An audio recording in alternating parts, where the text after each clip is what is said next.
Hello there, and welcome to the Inside Health podcast with me, James Gallagher. Close your eyes, take a deep breath, because we're about to do some yoga.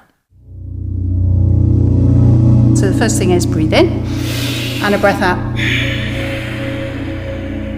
Take your hands onto the edge of a table. So it's a very unusual way to use the table. And then just gently take your elbows forwards and put your elbows onto the table. Go right forwards, that's it. And then rest your forehead on your arms. I am very comfortable. Can I just go to sleep? I'll be honest, I think I look like I've just got home from a really bad day at work and just collapsed on the table. It is a good pose for stress. Walk back with your hands, walk forwards with your feet. Use your hands, breath out to move, and then just stand upright. So what we should have is an afterglow. Well, I hope you're glowing too. I'm in a yoga studio near Stockbridge in the depths of the Hampshire countryside because it's time for our Inside Health special on back pain and particularly lower back pain. We've been promising it for weeks. You've been sending in your questions. I've got dozens of questions after doing my back in. So let's answer as many as we can with our crew of back pain supremos. My name's Richard Husselby and I'm a physiotherapist working in a large community trust in the Midlands. I'm Emma Godfrey and I'm a health psychologist working at King's College London. And I'm Alison Trewheeler from Cornwall and I'm a yoga teacher, yoga therapist, and then I became a yoga researcher, so we have this yoga evidence-based programme. My name is David Elliott. I'm a chiropractor working with a multidisciplinary clinic in Essex. Well, it's a motley crew in this yoga studio in Stockbridge. And I'll be honest, I feel like I've walked into a joke. It's kind of like what happens when you put a physiotherapist, a psychologist, a chiropractor and a yoga instructor. Kind of like what happens if they all walk into a bar. I don't know what the punchline to this joke is, but I'm sure if anyone wants to write in with it, then I'd love to hear it. Back pain's obviously a big thing. Lots of people getting in touch, including listener Richard. My name is Richard and I live in North Devon.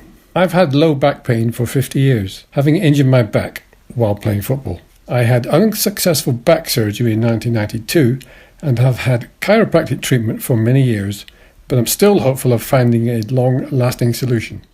Richard, can I start with you just to tackle that? I mean, like, how common are back problems in general, and then something lasting 50 years a bit? I mean, like, is that an extreme case or is that something you would see? So back problems are common. 60% of the population will experience back pain within their lifetime. And I think 50% of the population will experience some form of back pain within the previous year. So we see a lot of back pain in musculoskeletal services. 35% of our 35,000 referrals a year are low back pain. Crikey. And many will be in the age group 40 through 60 and will describe decades worth of back pain. So that does sound familiar to me. Emma, it must take a toll on people. Yeah, it really does. And unfortunately, people do have anxiety and depression and stress as a result of having back pain. But also, unfortunately, if you have a common mental health problem like that, you're more likely also to experience chronic pain. If somebody's had back pain for 50 years, I mean, like, if you start having back problems, Richard, are you doomed to having it forever? Yeah, I mean, absolutely not. After 50 years, there's going to be lots of things wrapped up in that, but that can be unpicked. Well, hopefully by the end of today, we'll have an idea of what does work and what helps and where people need to go. Absolutely. But Richard, I'm interested in the anatomy of back pain. What is it? What's going on that causes back pain? Back pain is multifactorial. It's always a combination of your thoughts, your feelings, societal factors, and the structures at play. What we're good at is picking up the serious and the sinister. We can exclude those and rule those out well. But then the 95% of people that are coming in with a variety of pain experienced in their back, we can't be so specific. And efforts to do so generally take us down rabbit holes. What is it about our backs that make it so vulnerable? Nature and evolution rarely gets things wrong. So to talk about the back as being a vulnerable structure is probably more vulnerable in the current age that we're living in. The back is a rich structure. It's got lots of things going on. So if we're not using and engaging these evolved postural muscles, these anti-gravity muscles that hold our joints up and animate us, if most of the day we're sitting about in cars or in offices, these structures are compressing, they're loading, they're fatiguing, and they're causing pain. So when I had my back pain problems, one of the things that I was recommended to do was to sign up to either a yoga or a Pilates course. And Alison, perfect person to speak to. Was that sound advice? I think there is a bit of a problem that yoga has grown exponentially throughout the UK, and there are so many yoga teachers and so many kinds of yoga that that's not necessarily the most helpful advice that anyone could be given. So University of York in 2011 had published papers saying yoga works for back pain, and that's great, but actually it's then, well, where do you go? So we do have a specific program, ours is, but if somebody went to a class and they were doing jumping around things, or they were sat meditating in cross-legged position for hours at a time in a cold room, they could end up with worse back pain, or they could be asked to do lots of strenuous poses that are overly stretchy. So that could be an issue, yes. So don't do any old yoga class is the point. How do you find the right one then? Because I can go onto the internet and just search yoga for back pain, and I will have my choice of videos and online programs to follow. Are they sound, or are they a mixed bag? Definitely a mixed bag. There will be some people who have that as a career and they are professionals and they can put their YouTube videos up soundly knowing that they will be insured. But from the yoga point of view, even me with the strongest, most robust, rigorous piece of yoga research, not just in the UK but perhaps internationally, I have been advised that it wouldn't be a good thing for me to put YouTube videos out there. So that then makes you think, well, who is doing that? So be wary of that and find a good teacher to start with. Richard, physiotherapy, for the more serious cases, you're going to be one of the first people the NHS turns to. So what works once you have somebody who already has back pain? Exercise can work. Manual therapy, massage therapy, manipulation can work. Talking therapy can work. What we think is it's possibly more to do with the person in front of you than it often is to do with the condition they have. What does good look like to that individual if they've had successful manipulation, whether that's soft tissue or joint in the past? There's an expectation that that is required, and if you deviate too much from that, then you're not meeting that expectation and you're likely to have a poor outcome. Can I just, while we're here, David, Richard, just spare any confusion for me, because many people will see a physiotherapist for back pain. Many people will choose to pay to see a chiropractor for back pain. What's the difference? Hopefully, not very much. Traditionally, there have been some differences in treatment approaches, but as research continues and education gets better and better, the Venn diagram of what we both do crosses closer and closer. Long term, the hope is that that mimics each other. There shouldn't be a disparity in treatment styles or expected outcomes, whether you're seeing a physio, a chiropractor, an osteopath even. Richard, if I was having therapy from you and David, would we just be able to play Snap, or? Hopefully. I think David articulated well there, the sort of dovetailing of these professions as the years have gone on. And I've witnessed that personally in the last 20 years since being in physio. Well, let's hear from Rolf, who was one of the many people that got in touch asking questions about chiropractic therapy. Hi, my name is Rolf. In my early 30s, I developed, for no apparent reason, severe lower back pain. I was recommended a chiropractor in Leeds who x-rayed me, said that although he couldn't help everyone, he could help me, and so it turned out. I should that I once visited a self-taught, somewhat elderly chiropractor who really made things very, very much worse. How can one be sure that the chiropractor is properly trained, and why are backs apparently so poorly understood? Serious and interesting question there from Rolf about how do you know that you're seeing the right person and the right chiropractor, because it's a very big and broad discipline, isn't it? It's one that the NHS has an interesting dynamic with, one where it largely sees it as a alternative or complementary medicine, but at the same time there are some guidelines where it can be appropriate, particularly around back pain. So guide us through it, David. So the evidence for spinal manipulation is quite strong. This is not limited to chiropractors. However, physiotherapists and osteopaths do very similar techniques. Chiropractic itself is not just the manipulation of the spine, but also soft tissue techniques, so massage and the application and usage of exercise therapy, of rehabilitative movements. To find a chiropractor that works for you and is adequately qualified, I would suggest searching the British Chiropractic Association, the BCA website. As a short note, I would advise that you check that they are properly qualified, definitely not self-taught.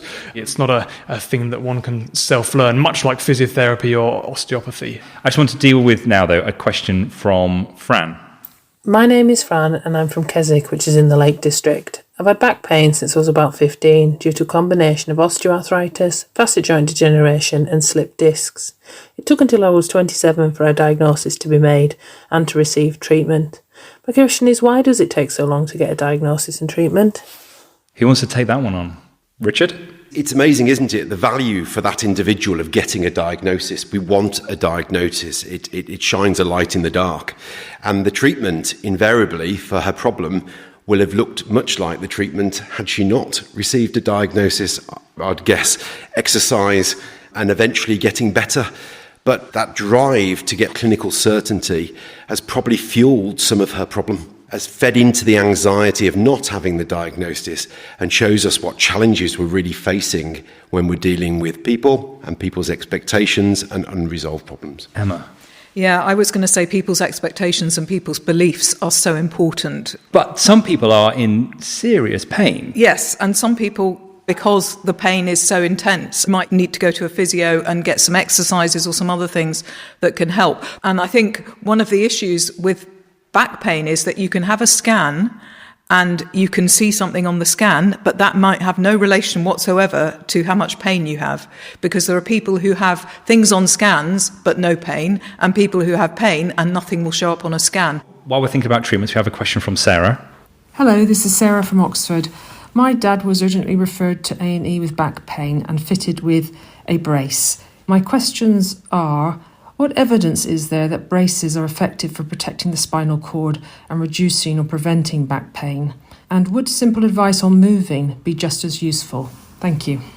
David? The research into how a brace may help to physically stabilise the spine is pretty poor, to be quite frank. What it will mostly do is provide an awareness around the trunk, an idea, a proprioceptive feedback of how he is standing, sitting, hopefully preventing him getting into a posture or position that may re-aggravate the back. Unfortunately, it really depends on what he presented to A&E with. If there was a fracture, I doubt he'd be walking out the door with a simple brace. However, long term, if we continue to wear such braces or supports, it's actually been shown to prolong or worsen pain. What we end up doing is not working or moving said painful area, and that will actually worsen over time. Perhaps better may have been some advice over reducing some movement over a short period of time to avoid aggravation, then engaging and gradually building some resilience back through the spine. We've had quite a lot of other suggestions of things that people think have worked for them. Hello, my name's Wendy. I'm a 68-year-old retired social worker. I've had backache since my early 20s. I find the best form of treatment is regular Iyengar yoga and Pilates lessons, together with work at home, including morning exercises, swimming and walking on a daily basis. I wonder if there is any evidence for the work that I do that helps backache. Thanks. Easy one for you. Yoga and Pilates, Alison. Yoga for healthy lower backs has a lot of strong evidence, and when we went to NICE guidelines in 2016, we were a stakeholder in there. The yoga evidence showed for itself that it would be cost effective and effective for back pain. A little bit of research for Pilates as well. David, what about swimming? Absolutely. Good non-weight-bearing activity. Most importantly, it's an activity. It's something to do. If you're comfortable swimming, do swimming. If swimming hurts your back, don't do swimming. I think the point is that we're all trying to get people engaged in life again, doing the things that they want to do. And there are lots of different routes to that, but the end goal is very similar. And I think believing that they can. Well, Alison, shall we get an idea of what good yoga for back pain looks like? Shall we have a little breakout session? I think we better. Draw the kneecaps up. Draw the whole of your legs, suctioning them up into your hips. Mm-hmm. Put wing nuts on your hips, so tap your hips. So you're doing them up. Tailbone in and up. Tummy in and up. Breastbone forwards and up. Take your arms down, stretch them. Smile as well. I'm concentrating on too many things. And breathe. And then relax. This would be perhaps going a little bit further. So we're putting our hands here, and then you're going to just step back. Yeah, so you're going to step back. Take your feet back underneath your hips. Stretch through your fingers, stretch through your arms, stretch through your armpits. Take the outer hips into the middle of the room. And then let your head go out like a tortoise into the middle. Sorry, I'm a bad pupil. That's okay. And then gently walk forwards with your feet. This particular yoga for healthy lower backs was 30% better than usual care. It also showed that people had 70% less time off work in the year that we analysed them. 9 months later, people were still practising yoga twice a week, and improvements were maintained 12 months after starting the 3-month yoga course. Well, as tempting as it is to keep going with the yoga poses, we probably should get back to answering your questions about back pain with psychologist Emma Godfrey, chiropractor David Elliott, physiotherapist Richard Hosselby, and of course, yoga instructor Alison Trey-Wheeler. Now, listener Stuart emailed insidehealth@bbc.co.uk with his back pain remedy, and I'll be honest, sounds like a lot of fun. Hi, my name's Stuart from Weymouth. I've had on and off lower back pain for most of my life, having tried various remedies like hot mud packs, prescription pain medication and sleeping on the floor. I've found a couple of frames of snooker is the best remedy. Emma, what do you think? I think that's absolutely great. Whatever works for you is what you should do. And I think as long as it's something you enjoy, you're going to keep doing it, which is really, really important. And it will get you active, it will get you engaged, it will get you socially connected with other people. And that's really what we want. Richard, it's a really interesting turnaround, isn't it? Because if you were to go back, not actually that long ago, bed rest was often a recommendation for back pain. That's completely U-turned. Yes, that's right. We're moving more towards activity. So in the past, as caring souls, in the treatment of pain, we'd want to do something that avoided that person experiencing pain, and rest felt like a good idea. And now the idea has changed. Pain is an output of the brain. It's a combination of a potential injury, our hopes, our fears, our anxieties, our worries, and the social context it's in. So it's a challenge. But that example with snooker is great. For that chap, it got him moving better. He was bending across the table. You know, we could talk about that on a structural level. He was moving his nerves, moving his muscles, moving his joints, and it worked for him.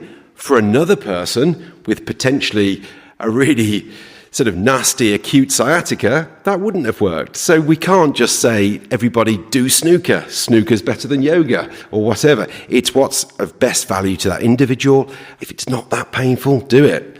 If it's a bit painful, have a little bit of a go at it. But that's great that it worked for him. But I think what's really coming out of this is that you have to have time. And that's where talking therapies come in. And I think that's one of the issues that we have in the NHS quite often, that there isn't enough time to do it. Emma, I'm really glad you're here because I do want to chat about the connection between back pain and our minds and the brain. Hi there, I'm Charlie and I'm from London. When I was 21, I was debilitated by back and hip pain for about 3 years. After learning about the mind-body connection and our nervous system, I was able to heal from my pain using those techniques. Can you explain why our mind impacts our physical health so much? Yeah, well, obviously our beliefs, our expectations and our emotions affect everything in our body. For example, with your beliefs, if you start to be afraid of moving and think that moving is going to cause damage, then you're not going to move, and then you're not going to get any better. You're going to get deconditioned, and in fact, you may get worse. When we're working with people who've got chronic pain, what we're trying to do is to really explore that with them and move away from this struggling with the pain and trying to get rid of the pain and move towards sort of trying to live life in a way that's fulfilling for that person. And do we know that that works as an approach in back pain? We do know that it works alongside, I think physiotherapy is the best bet. And actually, Richard and I have done some interesting work on that. We did a trial at King's called the PACT trial, which was published in 2020 in the Journal of Pain. And what we found was this combined psychologically informed physiotherapy actually helped people to function better in the short term. And that was really, really important. And this was a very small intervention, only 3 sessions, because we wanted to do something that was similar to what people would get in the NHS. We realised that how you talk to people and how you make that rapport and that relationship with the patient is so, so important if you want to get any kind of good results and really help that person. Instead of just pushing and prodding and manipulating X, Y, and Z, we're now setting some realistic goals about getting back to functional activity that might be walking the kids to school. We shift the focus back to the function. And hopefully over a course of several sessions, we've moved people back to meaningful living, Funny enough, the pain takes care of itself. Alison, does that mind-body thing chime for you as a yoga teacher? Definitely. I often get people will come along to the 12-week courses and they'll start off saying, I'm in constant pain. And then when you actually question them and query and say, what do you mean constant? Is that in the morning, in the lunchtime, in the evening, when you're in sleep, when you're walking, when you're in the car? And they'll say, no, it's just here or it's just there. So then you get them to do a yoga pose and you say, what's the pain level 0 to 10 before it? What's it like after? And it's very empowering for them to realise they've turned the volume of the pain down. Maybe I might say, what's your pain at the beginning of a yoga session? What's it at the end? And again, they've gone from a 10, a lot of pain. I'm in constant pain. They think they are. They think they're on a 10. You make them notice they've gone down to a 1 or a none. And it's a goal. It's transformational because they realise they can affect their pain levels. Emma, can you pay close attention to our next question from Jane? Actually, all of you pay close attention to our next question from Jane. Hi, my name is Jane Coggle and I live in Herefordshire. I suffered with chronic back pain for a number of years, but a couple of years ago I was able to consciously switch off somewhat from worrying about things out of my control, particularly family members, and my pain did improve considerably. I mean, I think that stress can exacerbate pain. On its own, it probably isn't a completely causal factor, but it's certainly in the mix there. If you're stressed, your breathing is going to change, but also if you start thinking about pain a lot, that's going to make you aware of the pain more and it's going to get worse. But I think what was interesting about what Jane said was thinking about things differently is really, really important. And I think that's the key to actually making a difference here. Popular painkillers like aspirin and ibuprofen, they don't actually generally relieve back pain, unfortunately. For example, a recent study found that only 1 in 6 patients who were treated with these non-steroidal anti-inflammatory pills like aspirin and ibuprofen had any significant reduction in pain, and that the people who were taking this medication were 2.5 times more likely to suffer from gastrointestinal problems like stomach ulcers and bleeding. But that's at the very low end, Emma, isn't it? Kind of like the pain relief you get. There are much stronger painkillers out there that some people will have. Yeah, there are opioids, and there's a huge risk with those of becoming addicted, and they are not recommended for the kind of non-specific low back pain that we've been talking about. If you're the bus driver of your life, you've got a passenger on your bus, which is your pain. You don't want to let that passenger take over the driving and tell you where to go, because you're still in charge of your bus and you've got to decide where you want to go with your life. I've had a lovely time sat here with all of you thinking about back pain and the treatment of it, but I have this nagging question at the back of my mind about whether almost actually the whole approach here is wrong. And we need to be thinking a lot more about preventing people having back pain in the first place rather than treating people afterwards. You were saying at the beginning, Physio Richard, that it's like 60% of people and modern lifestyles are a major contributing factor. So are we just dealing with it way too late? Yes, we are. And there's some really exciting programs underway right now, which is the good news story. But really, we're talking about societal level change.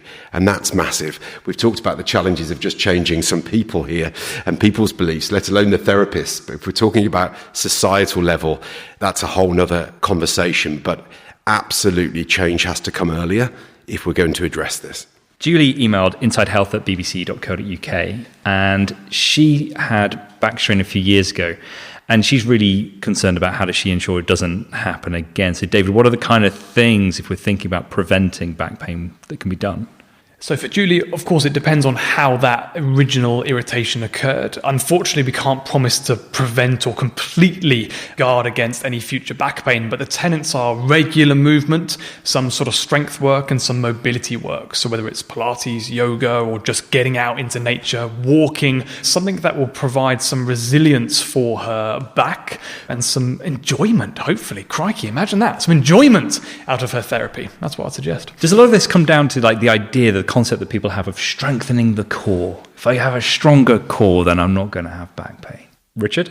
We did a piece of work and it was titled The Myth of Core Stability, because we found that we were probably over-egging the custard with this one. And what we had the danger of doing is pulling all our eggs in one basket and saying, it's all about the core. You've got to strengthen this core, and if you're going to do it, you've got to do it right. Tense this muscle first and squeeze that muscle after. And, you'd be watching these rigid movements in clinic being reenacted out with, I think I've got it right. Is this perfect? And we realised we're creating a monster where we're becoming part of the problem. So yes, there's a myth there, but is a good functioning set of core muscles good for your body? Absolutely. But it can be engaged with a whole host of stuff, of which yoga is one, I'm sure. Pilates is another. Swimming is another. Weightlifting is another, etc., etc. Is there anything on the horizon that is going to transform back pain? Like, is there anything kind of like exciting that people are thinking, right, this is the thing that we can kind of like eliminate back pain as a problem? Or is it always going to be something that we're going to have to live with and work through? Depends if we stay sedentary or whether we all get moving a bit more. We need to learn how to be relaxed and deal with stress. I think that's a huge issue in this day and age, that we're all too stressed. I think chasing a pain-free life is like chasing an ever-distant horizon. The more you want it, the further away it's going to get. And I would agree there with Alison, and I think all of our sentiments today. We just need to be out there, getting more active, sitting less sedentary. Yeah, and I think accepting a bit of pain if we have it, and not catastrophizing about it and seeing it as something really serious or worrying. More programs like this, hopefully more mediums of getting this message out to people, creating an overall empowerment with people with back pain. Once they have that knowledge, they can go out and hopefully feel better. I think the main message is you can do something to help yourself. Well, thank you all for coming. I remember right at the beginning, I said it felt like it was a joke, all of us coming into here, a chiropractor, a physiotherapist, a psychologist, and a yoga teacher. It feels like actually it's not a joke. We're all saying the same thing. I think if you'd been 20 years ago, it would have been more of a bun fight, but it certainly seems that we're all singing from the same hymn sheet. Well, thank you everyone for taking part in our special on back pain today. To Emma Godfrey, psychological researcher at King's College London, David Elliott, a chiropractor, Richard Hosselby, a physiotherapist working in the West Midlands, and Alison Treywheeler, a yoga instructor. Thank you so much for having us all in. I feel it would be appropriate for you to finish the session with something nice and calm and relaxing for us. Can you do that? And this is the end of every class on the Yoga for Healthy Lower Backs programme. And it's something that we would recommend that people would do if they had a flare-up of back pain. Try to get down to the floor to do a 10-minute relaxation, but then keep moving after they've done that. So, I'd like to right then, the floor. Everyone to the floor. You're going to start to lie down on your back, and then just gently bring your knees in towards your chest. Hold your knees with a breath out. Relax your feet, and then your ankles. And think about your lower legs. Relax your ankles. Relax your knees. And then going to your thighs, the front thighs, the back thighs, outer thighs, inner thighs. Relaxing the hips. Oh, that was relaxing, wasn't it? Thank you for listening to this Inside Health podcast special on back pain. With me, James Gallagher. The producer was Julia Ravey, and the studio manager was Giles Aspen.